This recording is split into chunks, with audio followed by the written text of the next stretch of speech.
안녕하십니까. 젊은 시가입니다. 지금 서울 종로구의 한 벽화가 논란의 중심에 있습니다. 야권 지지율 1위인 윤석열 총장의 아내를 비방하는 그림이 문제입니다. 그러면서 그 건물주는 라디오에 출연해 다음과 같이 말합니다. 과격한 윤석열 팬들이 문제다. 세상이 미쳐가고 있구나 싶었답니다. 저도 이 말을 들으면서 세상이 미쳐가고 있구나 싶었습니다. 본인은 어떠한 정치적 성향이 없고 어디 여당, 야당도 없답니다. 정치적 표현의 자유, 대한민국의 국민은 언제 어디서나 자신의 의사표현을 자유롭게 할 수 있어야 합니다. 지금부터 저는 이 건물주 여 땡땡씨의 충격 정체를 만천하에 공개하고자 합니다. 좌파 유튜버들은 온갖 허위 사실들을 진실인 마냥 내뱉고 있습니다. 이에 대적하여 저는 오직 팩트만으로 승부함을 약속드립니다. 보시기 전 구독과 좋아요 부탁드립니다.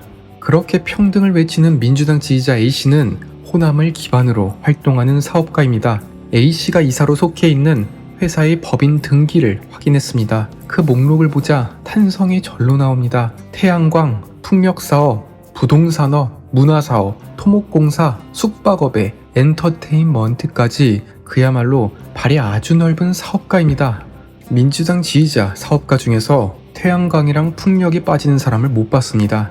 그런데 하필 모두 광주 소재의 법인이라는 점이 재밌습니다. 그리고 농업회사에도 임원으로 속해 있는데 거기에서 승마 사업을 합니다. 도대체 승마 사업이 뭘까요? 왠지 추측이지만 이재용 대표가 정유라에게 말을 지원할 때 누구보다 분노를 했을 것 같은 느낌 저만 드나요? 여기서 끝이 아닙니다. 과거 전남 영광에서 영광 테마파크를 운영한 것으로 전해졌습니다. 2013년에 키즈랜드 대표 자격으로 영광군과 투자 협약을 체결합니다. 그런데요, 2013년에 영광을 지역구로 둔 국회의원이 누구일까요? 이낙연입니다. 2004년부터 2014년까지 영광에서 국회의원을 했습니다. 그러니까 자기는 어떠한 정치적 성향이 없다는 사람이 호남 지역을 기반으로 정치적 사업을 거미줄 마냥 쳐댔던 겁니다. 그렇다면 왜 건물주 A씨는 줄리벽화를 그렸을까요? 이에 지인이 페이스북에 그 이유를 썼습니다. 정치적 이유는 아니랍니다.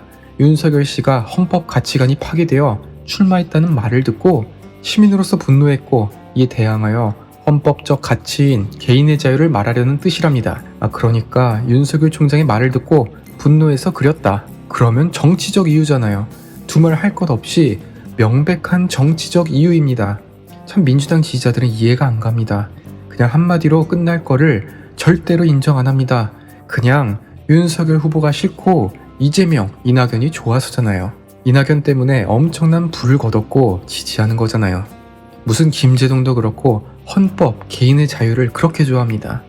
제가 법을 3년 공부했는데 어디 나가서 헌법 얘기를 안 합니다. 왜냐하면 법을 잘 아는 사람이 너무나 많거든요. 그런데 꼭 어디서 주워들은 사람들이 헌법을 좋아합니다. 해당 그림은 작가를 섭외해서 김건희 씨를 비난하는 의도로 그리게 하였습니다. 그리고 줄리의 꿈이니 영부인의 꿈이니 문구를 달아놨습니다. 그러면요, 자기 건물에 그린 거니까 자기 소유지니까 무슨 그림을 그려도 정치적 표현의 자유일까요? 법조계에서는 벌금형은 기본이고 징역형까지 선고될 수 있는 사안이라고 판단합니다. 공개된 장소의 벽화는 공연성 요건을 충족합니다. 적혀있는 이름과 내용이 루머를 지칭함은 누구나 인식할 수 있고요. 즉 명예훼손에 해당하는 사안입니다. 당연히 대선 후보 가족에 대한 검증과 비판은 필요하죠. 그런데 허위 사실을 적시하고 증거를 제시하지 못한다면 처벌받아야 합니다. 안 될 것 같죠? 실제로 예전에 경찰청장이 노무현 전 대통령에 관한 발언을 했다가 징역 8개월의 실형을 선고받았습니다. 그 이유가 근거 없는 추측성 의혹을 제기했고 사과하지 않은 점이 양형 이유로 작용했습니다. 이번 사건도 똑같습니다. 피해자에 대한 심각한 피해가 야기되고 벽화의 특성상 상당한 기간에 반복적으로 노출됩니다. 이로 인해 징역형의 실형이 선고될 가능성이 매우 높다는 것입니다. 표현의 자유는 헌법 37조 1항에서 보장됩니다. 국민의 자유와 권리는 경시되지 아니한다고요. 그런데 37조 2항에서 곧바로 제한을 겁니다. 국민의 자유와 권리는 법률로서 제한할 수 있다고요. 그러니까 이 건물주는 김제동 헌법 강의만 듣다가 사고를 치게 된 것입니다. 계명 전문대학 레크리에이션 학과 말 듣지 말고 한양대 제 말을 들었어야죠. 다음으로 윤석열 총장의 국민의 입당에 대해서 새로운 시각으로 접근하고자 합니다. 여러분들 이번 입당에 대해서 어떻게 보셨나요? 저는 정말로 감탄을 했습니다. 누가 정치 신인이라고 했나요? 그야말로 신의 한 수다 평가를 하고 싶습니다.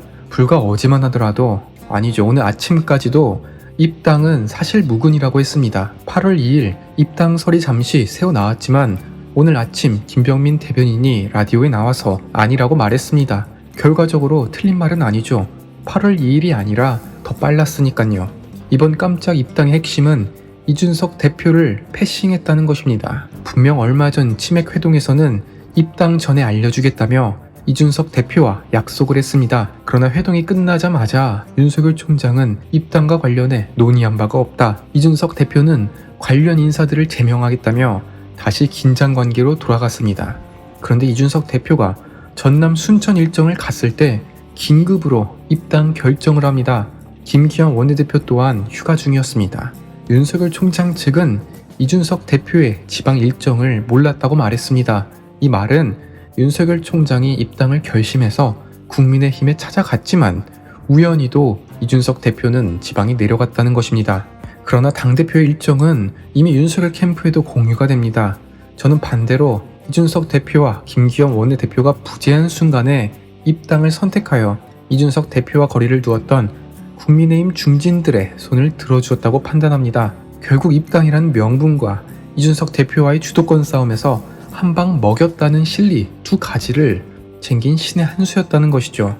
이준석 대표는 뒤늦게 이러한 소식을 접한 뒤에 8월이 아닌 7월 입당은 긍정적이라고 답했습니다. 그러나 당 대표가 지방에 내려가 있는데 지지율 1위 후보가 중앙당에서 입당을 하는 모습은 그야말로 코미디가 아닐 수 없습니다. 그리고 생각을 해보니까 이준석 대표는 8월 경선 버스가 출발한다고 압박을 했는데 윤석열 총장은 7월에 입당을 했네요. 이것도 생각을 못했습니다. 그러니까 장해찬 평론가가 말한 윤석열 총장의 택시론도 맞는 말이었습니다. 8월 입당도 너무 늦다. 그 전에 먼저 들어가겠다는 해석이 되네요. 국민의힘 공보실은 윤 총장의 입당 보도가 나온 직후 당사 방문과 관련해서 당 지도부에 따로 협의된 내용은 없음을 알려드린다고 공지했습니다. 이는 입당 일정에 대해 사전에 이 대표와 조율되지 않음을 시사합니다. 저는 참 정치 유튜버지만 정치가 재밌습니다. 선거에서 승리하는 것이 정치의 목표이지만 그 전에 어떻게 승리하냐도 참으로 재밌는 것 같습니다. 시청해주셔서 감사드립니다. 저는 영상을 끝까지 보시는 분들에게 보답하기 위해서 중요한 내용, 개인적인 생각을 후반부에 배치합니다. 여러분들이 있어서 제가 방송을 계속할 수 있게 되었습니다. 진심으로 감사드립니다.